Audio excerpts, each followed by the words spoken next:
মিষ্টি আলুকে বলা হয় বাচ্চাদের সুপারফুড। আজকে মিষ্টি আলু দিয়ে খুবই মজার প্লাস বাচ্চাদের জন্য খুব পুষ্টিকর একটা প্যানকেকের রেসিপি শেয়ার করব। প্রথমে আমি একটা মিষ্টি আলু সেদ্ধ করে তারপরে পিল করে নিয়েছি। এখন এটাকে আমি চামচ দিয়ে ভালো করে ম্যাশ করে নিব।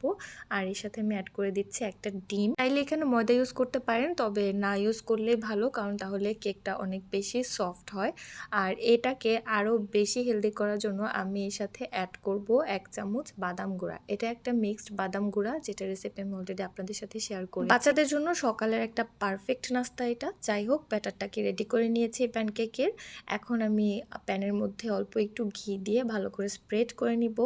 এখন আজকে আমি এই প্যানকেকগুলোকে একটু বিয়ার শেপের বানাবো। কিভাবে বানাচ্ছি সেটা ভিডিওটা দেখে আপনারা বুঝতে পারছেন নিশ্চয়ই। আর এখানে কালো জিরে দিয়ে বিয়ারের চোখ দিতে পারেন, আর গাজর দিয়ে মুখ বা ঠোঁটটাও দিতে পারেন। টডলারদের সামনে একটু ভিন্নভাবে খাবার প্রেজেন্ট করলে ওদের খাওয়ার ইন্টারেস্ট কিন্তু বাড়ে। তো এই ছিল আজকে আমার 15 মাসের টডলারের ব্রেকফাস্ট। বাকি প্যানকেকগুলো দিয়ে আমি আমার ব্রেকফাস্ট সেরে নিয়েছি আর আপনাদের সাথে শেয়ার করছি। দেখেন এটা কতটা সফট হয়েছে।